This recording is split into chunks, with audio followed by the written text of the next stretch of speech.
Saudara, terima kasih Anda masih bersama kami dalam Berita Banten.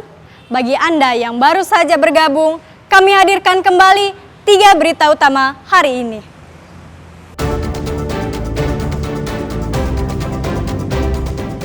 Hilang kendali, mobil tabrak motor dan warung di Kabupaten Serang.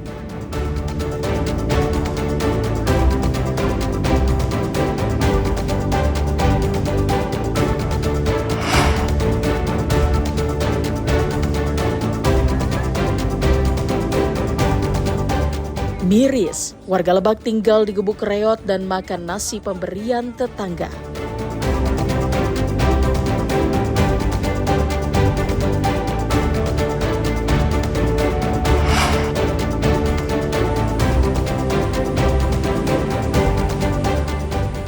Dikawal ketat, ratusan napi Lapas Pemuda Tangerang dipindah ke lapas lain.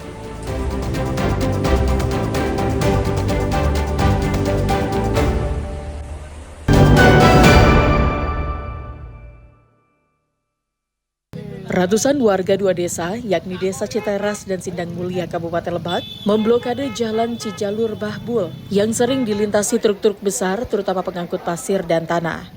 Ratusan warga dari berbagai kampung di 2 desa berbondong-bondong turun ke jalan untuk melakukan aksi penolakan terhadap truk-truk pengangkut tanah dan pasir melintas di jalan tersebut.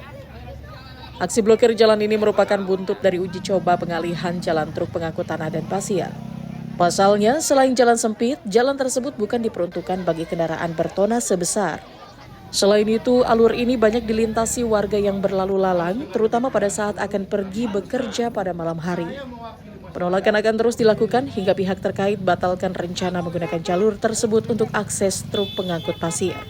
Dari Desa Citeras dan masyarakat, Kampung Kutuk Tengah, Kutuk Girang, Kutuk Dukuh, dan semua lingkungan yang ada, begitu juga mewakili Desa Mekarsari, Desa Cemplang, bahwasanya mendukung agar jalan lintas Cijalur sampai dengan Desa Citeras untuk tidak dilalui mobil bermuatan tanah merah. Mengingat, satu, kekuatan fisik jalan ini tidak memungkinkan untuk dilalui armada tersebut. Kedua, dari sisi jalan segitu sempitnya, sementara masyarakat setiap jam 11 pasti ada yang melintas untuk kerja shift 2. Setiap jam 7 ada yang melintas untuk kerja shift 1. Belum lagi ditambah anak-anak. Saat ini banyak warga yang menolak truk bertona sebesar melintas karena merusak jalan dan sering menjadi penyebab kecelakaan. Ariel Maranus dan Sajiwa Pratama melaporkan dari Kabupaten Lebak. Dalam 1 pekan terakhir, harga bawang merah di sejumlah pasar di Kabupaten Lebak mengalami peningkatan. Seperti yang terpantau di pasar tradisional Rangkas Bitung, harga bawang merah besar dijual dengan harga Rp50.000 per kilogram. Harga ini naik cukup signifikan karena sebelumnya dijual dengan harga Rp30.000 per kilogram.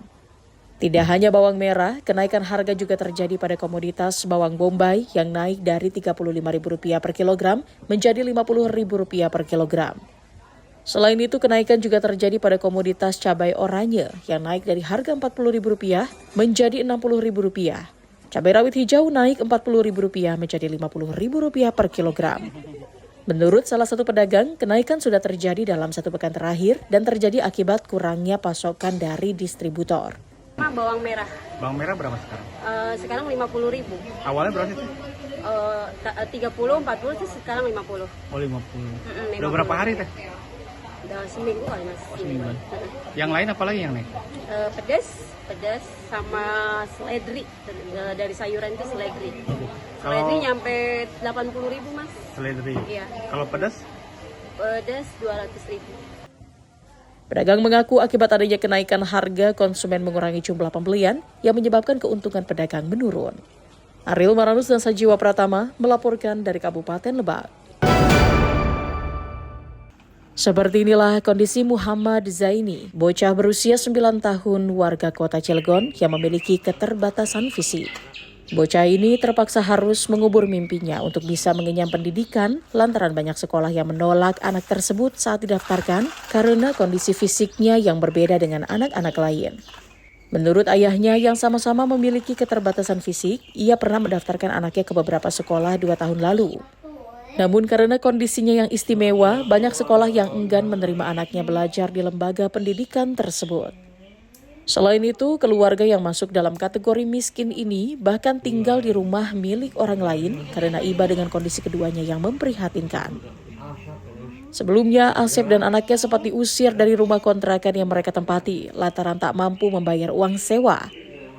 Keduanya sempat tinggal di salah satu masjid hingga pada akhirnya dibantu warga setempat untuk menempati rumah kosong yang akan dijual.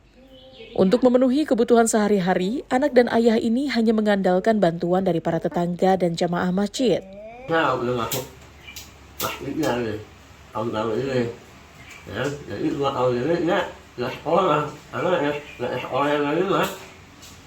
Alhamdulillah, hari dulu ngasih kesempatan untuk dia masuk, gitu kan. Walaupun di TA lain nggak nerima, gitu kan. Alhamdulillah. Saya sekarang bisa baca, bisa nulis. Ya, sering apa sana sini di sekolah.